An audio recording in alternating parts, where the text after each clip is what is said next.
Que cherchons-nous en définitive?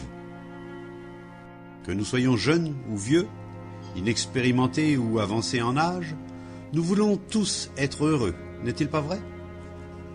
En tant qu'élèves, nous voulons être heureux à travers le sport, l'étude et toutes les petites activités qui nous sont chères. En prenant de l'âge, nous cherchons le bonheur dans la possession de biens, d'argent, d'une belle maison, d'un mari ou d'une femme compréhensif, d'un bon travail. Lorsque tout cela ne nous satisfait plus, nous optons pour autre chose. Nous disons « Je dois me détacher et je serai heureux ». Nous commençons donc à pratiquer le détachement. Nous quittons notre famille, nous renonçons à nos biens et nous nous retirons du monde.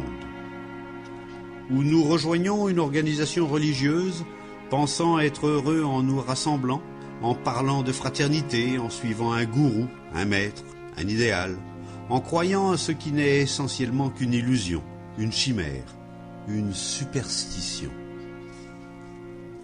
Comprenez-vous de quoi je parle? Lorsque vous vous coiffez, que vous enfilez des vêtements propres et que vous soignez votre apparence, tout cela participe de votre désir d'être heureux, n'est-ce pas? Quand vous réussissez vos examens et que vous ajoutez quelques titres universitaires à la suite de votre nom, quand vous décrochez un emploi, que vous achetez une maison ou d'autres biens, quand vous vous mariez, que vous avez des enfants, quand vous rejoignez une organisation religieuse dont les chefs disent recevoir des messages émanant de maîtres invisibles, derrière tout cela se cache ce formidable besoin, cette irrésistible envie de trouver le bonheur. Mais en fait, le bonheur ne vient pas si facilement, car il n'est rien de tout cela. Vous pouvez certes éprouver du plaisir, trouver une nouvelle forme de satisfaction, mais tôt ou tard, on s'en lasse, car il n'existe pas de bonheur durable dans les choses que nous connaissons. Les larmes font suite au baiser, le rire fait place à la souffrance et à la désolation. Tout fane, tout se délite. Vous devez donc, tant que vous êtes jeune, commencer à découvrir ce qu'est cette chose étrange qu'on appelle le bonheur. C'est un des aspects essentiels de l'éducation. Le bonheur ne vient pas lorsqu'on le cherche. Là est le plus grand secret.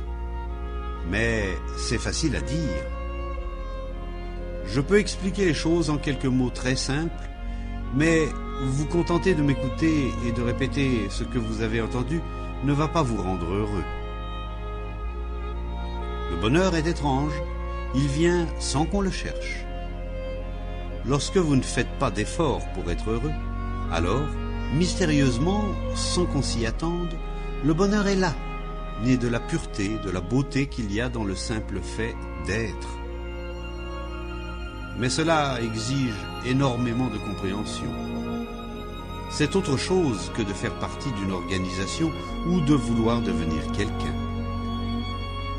La vérité naît lorsque votre esprit et votre cœur sont exempts de toute sensation d'effort et que vous n'essayez plus de devenir quelqu'un. La vérité est là lorsque l'esprit est très silencieux, qu'il écoute à l'infini tout ce qui se passe. Vous pouvez écouter les mots prononcés ici, mais pour que le bonheur soit, vous devez découvrir comment libérer l'esprit de toute peur. Tant que vous avez peur de quelqu'un ou de quelque chose, le bonheur est exclu. Tant que vous avez peur de vos parents, de l'échec aux examens, peur de ne pas progresser, de ne pas être plus proche du maître, plus près de la vérité, peur du désaveu, du manque de sollicitude, le bonheur est exclu. Mais si vous n'avez vraiment peur de rien, alors vous découvrirez un beau matin au réveil ou au cours d'une promenade solitaire que soudain quelque chose d'étrange se produit. Sans qu'on l'ait cherché, ni sollicité, ni appelé de ses voeux, ce qu'on peut appeler l'amour, la vérité, le bonheur est là, soudain.